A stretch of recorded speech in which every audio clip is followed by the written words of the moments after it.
get a day start. I had no intention to take part in this debate, but looking at the different points of view which different honorable members have put forward, I think I should mention the position as it is with regard to groundnut oil.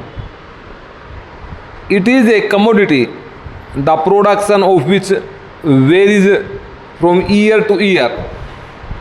It has got to a large extent to depend on the climate, rain and so forth.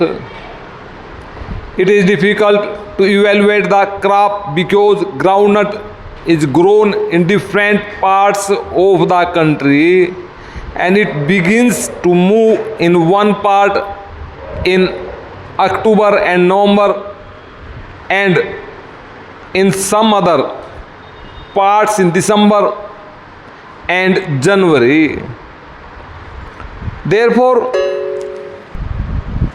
it is difficult to evaluate the exact position of groundnut.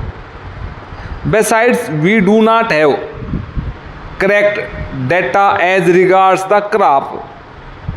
Unfortunately, our statistics with regard to agricultural production are meager and it is difficult to know exactly what the crops are of different commodities and therefore it is difficult to evaluate even the crops.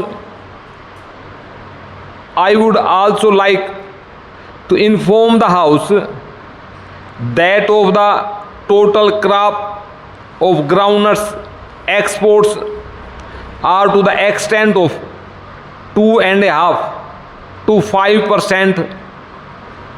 There is not so much of surplus as it is somehow or other felt here. So whatever the export policy of the government, it reflects on the price structure. That very small percentage of export has a bearing on the price structure of groundnut, because there is a very small percentage of surplus. If a little more is exported, the price goes up, and if a little less is exported, there is always a tendency for the price to fall. I heard an honorable member say that the policy should be such that the growers must know beforehand what it is. This year, if I may just illustrate, in the beginning the prices were much higher than what they are today. The prices have dropped even though export was allowed, because the export duty was put in. Last year the prices were much lower in the beginning of the season and then they went up. It is a difficult thing and I can appreciate the difficulty of the Honorable the Commerce and Industry Minister with regard to what the export policy should be.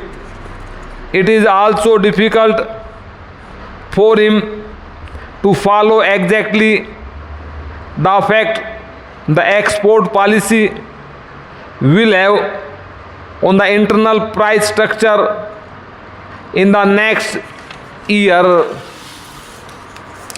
Para, it is very well to say after the event that if the policy had been of this nature, it would have been better for the price structure. I do agree that it would be better for every interest concerned if the policy can be of a long range so that everybody knows what the position would be.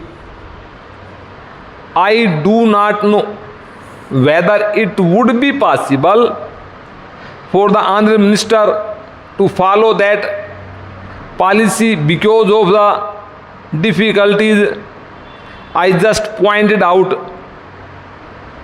But if it is possible to formulate a policy on a long range basis, it would be in the interest of everybody concerned because people would know exactly what the policy is.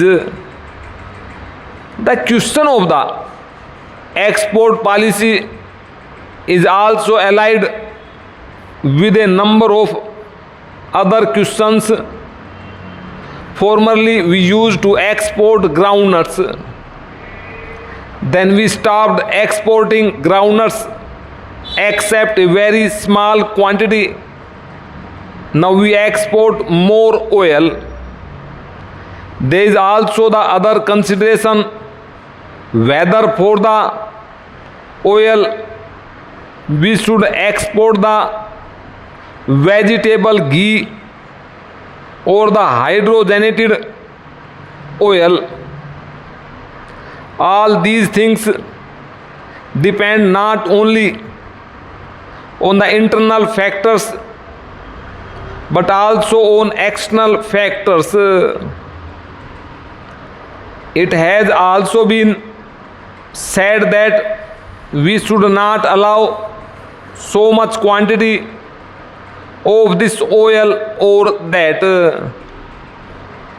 We must allow more quantity, and by allowing more quantity we might perhaps have our prices go up, or perhaps by allowing less quantity the prices may go down and things like that.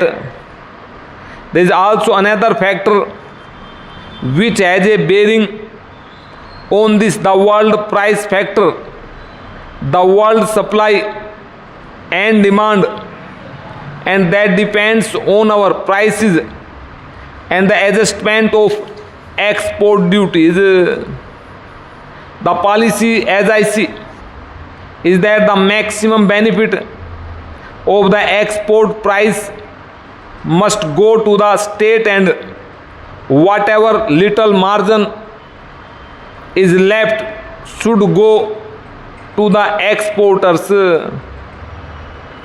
That has been the policy till now because there has been a seller's market, and that is why we could dictate with regard to prices.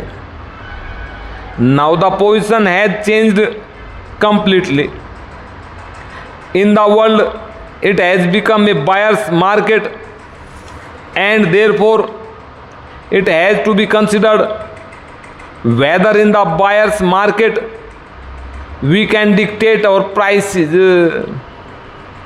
As the Honorable Commerce Minister pointed out, according to world supply and demand position, there is a very small surplus.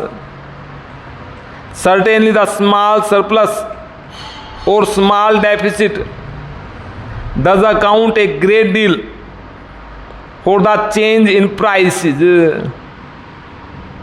The prices go down definitely even if there is a small surplus. The world prices are so high with regard to oils and fats that a slight surplus is definitely bound to bring down the prices. I do feel that the policy must be a long range one.